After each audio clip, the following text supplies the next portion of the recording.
I woke up today under the thousand screams of leftists on Twitter sharing this article in absolute horror, saying that this is fascism. The ghost of Benito Mussolini has possessed the United States of America and is now in full oppression.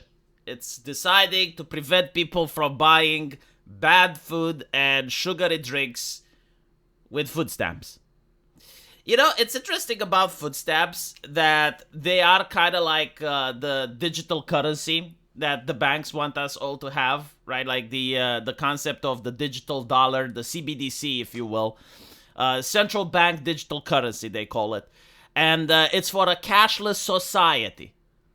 And what I find interesting is that this topic was in mainstream conversation for the last 2 years or so, especially in places like Europe, but also in places like the US. And again, like the idea is for society to try and eliminate cash so that we go cashless as a society, and all of your money is going to be stored in a digital wallet, which would raise the question as to what's the point. Because right now, if someone so desires, they can have their entire life cashless. You can just keep all of your money in the bank, not withdraw a single dollar, and just go around and make payments with your card. Like, why is this push for a cashless society? Well, because, as we can see with the digital yuan and other digital currency, the people that are making the currency, in this case, it's called the central bank digital currency, right? So the central bank would have the option to manipulate your currency.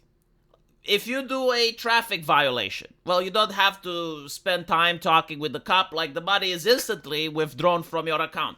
You need to pay taxes. The money is instantly withdrawn from your account. So, like, that's the thing that's enticing for people. That's the thing that a lot of individuals that don't want the hassle, that are a little bit more lazy and don't want to get out of their home or talk to people, they would enjoy that. But there are a couple of disadvantages as well, because what else they can do is they can tax you based on how much carbon you consume. So if you're consuming too much carbon that month, then the taxes for the same groceries becomes higher. They can decide what you can and can't buy with the cash. In fact, like, they actually said that with CBDC, if you're getting money for welfare, you can't use that to buy like an expensive TV or a luxury item or to go on a vacation. Like, you have to spend that money on the essentials. And for some fucking reason, despite the fact that this was in mainstream conversation, not a single person called fascism. Not a single person complained about it, even though it's the exact same thing that we're seeing here, right? Like, the government is saying that the food stamps should not be used to buy sugary drinks or certain food that is considered unhealthy, right? Why is that important? Well, if you're a person that's on welfare and you can't afford food, because that's why you're on a food stamp, right? Like, you're so poor that you can't afford food, how would you be able to afford medical treatment?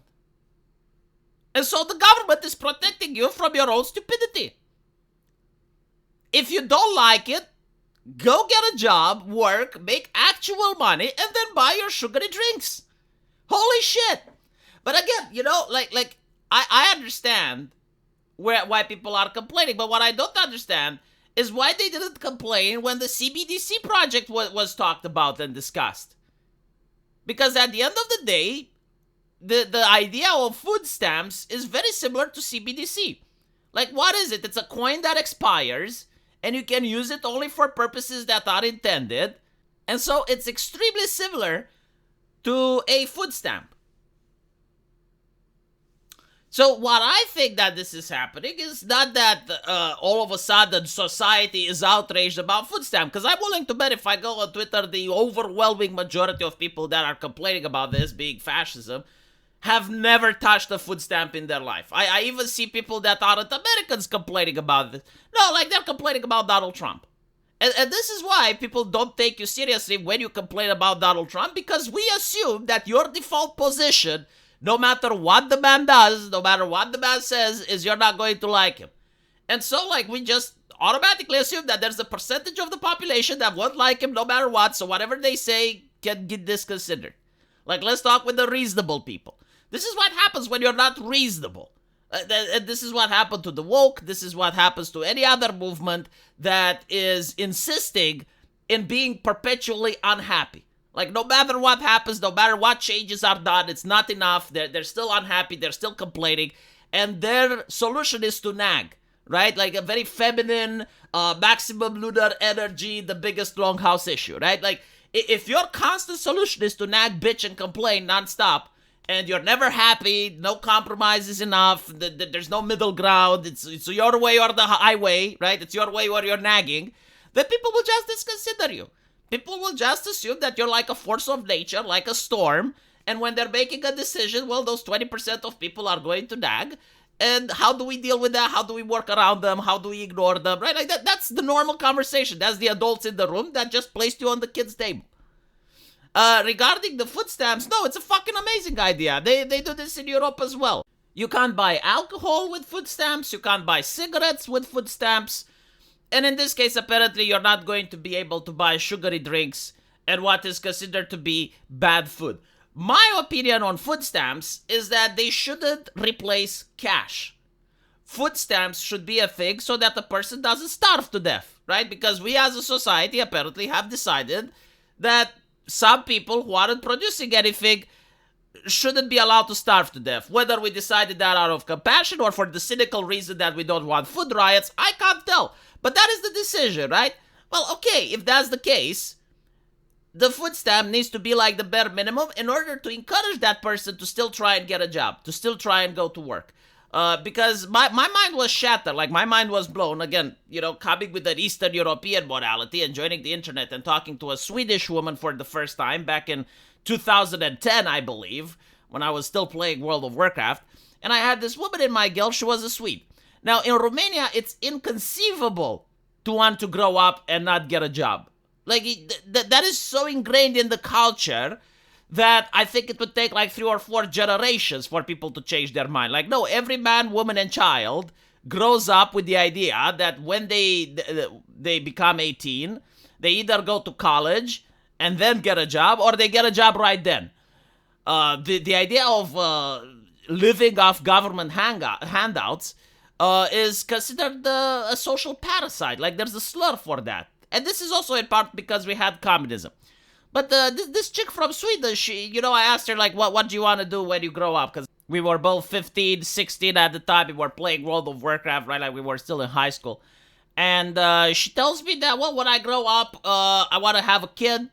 And I want to get welfare from the government and food stamps and stuff. And I'm like, well, like, hold on. Like, don't you want to get a job? It's like, no, like, the Swedish government takes care of you. Like, if you get a job, a minimum wage paid job, you actually earn less because the government taxes you more. Like, that just mind-fucked me, like her way of thinking. Like, it's something that I couldn't rebuke unless you start moralizing. And, like, moralizing to people on the internet is pointless.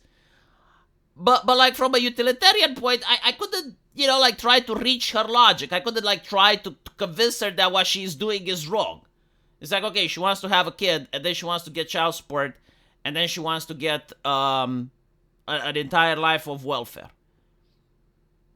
I mean, again, without using moral arguments, you can't really tell her it's a bad thing, because, and using moral arguments like a Romanian to a Swede, like, the fuck do they care? It's like, my opinion, words on her screen. Like, it's not going to work.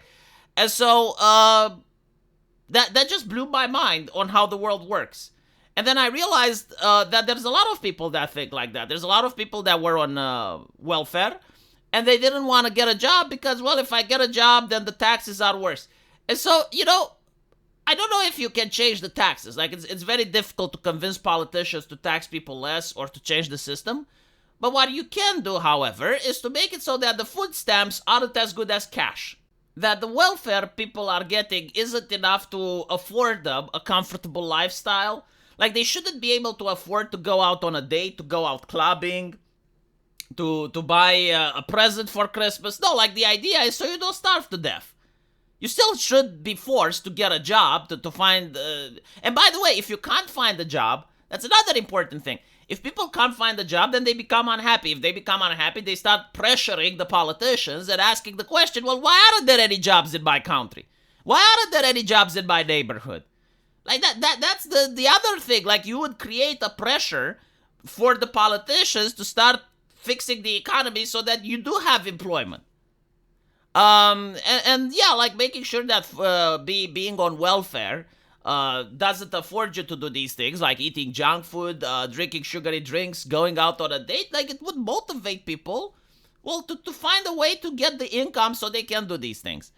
And on top of that, yeah, like it's not okay for a society to spend money on the poor and getting the poor unhealthy. Like, because like a person that has money can also afford to get some medical treatment. A person that doesn't have money and is already on food stamps, well, if they get sick, then what happens? Let me know what you guys think. And as usual, I will see you in the pinned comment in the comment section. Take care.